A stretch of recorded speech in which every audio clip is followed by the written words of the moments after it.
Hello, people. Good afternoon. My name is Hepzibah Nieto. I'm the author and publisher of Hepzibah Nieto Speaks blog.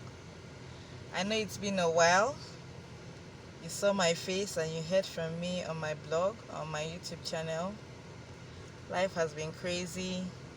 Like you all know, I had a baby in December, so I'm still nursing her. I work in 9 to 5, in fact 8 to 5, and so many other things that just choke up my time.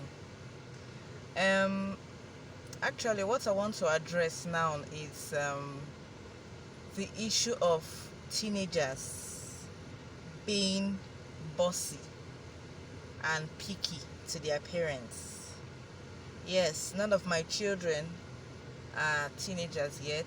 I still have under 10 aged children. But even at that, with the way society is going now, even that your little child who is still under 10 years have already started showing signs of bossing parents around. We all know we are in a computer age, and children of nowadays tend to know more than their ages. I might not have a teenage child yet, but I have a teenage sibling that, by the grace of God, I am nurturing.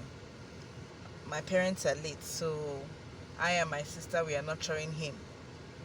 You know, the way things are going with this extent of exposures, and we like call it civilization and technology that our children are now exposed to, they tend to, know what they want, have strong desire, and that goal-getting spirit very right on time in their lives.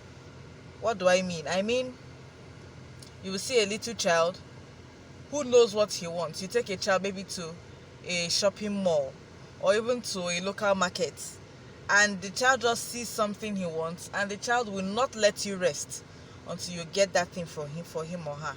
That is what I mean. So, if you notice this trait in your child as early on as possible, it is most advisable that you nip it in the bud on time. Because if you pamper it, if you laugh over it, if you gloss over it, and the child grows with it, it will be a problem both for you, the parents, and for that child. Because that child will not be able to, understand when he or she wants something from an outsider or desires something and it's not coming his or her way. The child will not take it well. But if the child is used to getting known, the world we live in now, the secular society we live in, they now tend to preach to us that you should not associate yourself. Your child should not associate you with saying no or with pain. No, that is a demonic principle of life. Even God himself, when you pray to God for some certain things, he will tell you and express no. You will know that the answer to that prayer point is no. How much more you, an earthly parent? So why will you have the notion and bring up a child with the mindset that he or she can never get a no? I don't know about others, but there are some days I wake up, or there are some things my children will ask for. I know it's just ridiculous. I just hear the no everywhere. Praise the Lord.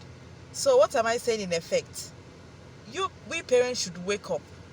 It's not everything a child demands for, or a child wants, or a child desires that he or she should get. Even if you can afford it, instill that discipline, that mindset of you win some, you lose some. Instill that mindset of you cannot get everything you want in life. Instill that mindset of sometimes you have to, make compromises for others. The world does not revolve around any single person. So sometimes you have to sacrifice your own comfort or luxury for the good of others or for a general good.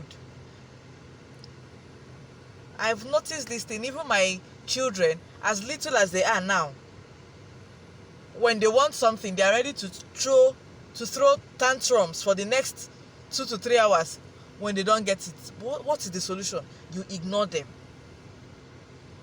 You totally, once you've given them your response authoritatively as a parent, and they tend to disagree and making little trouble here and there, you just ignore them. They will get tired. At most, they will cry. And I've not seen anybody who cries and the cry has killed the person. No child dies from crying. You ignore the child. Not a little cry and you're already conceding. You're already indulging the child. The child will tend to use that emotional blackmail to always get everything he or she wants out of you. And that's not a proper way to raise a child. I hope I'm communicating. So learn to tell your children no.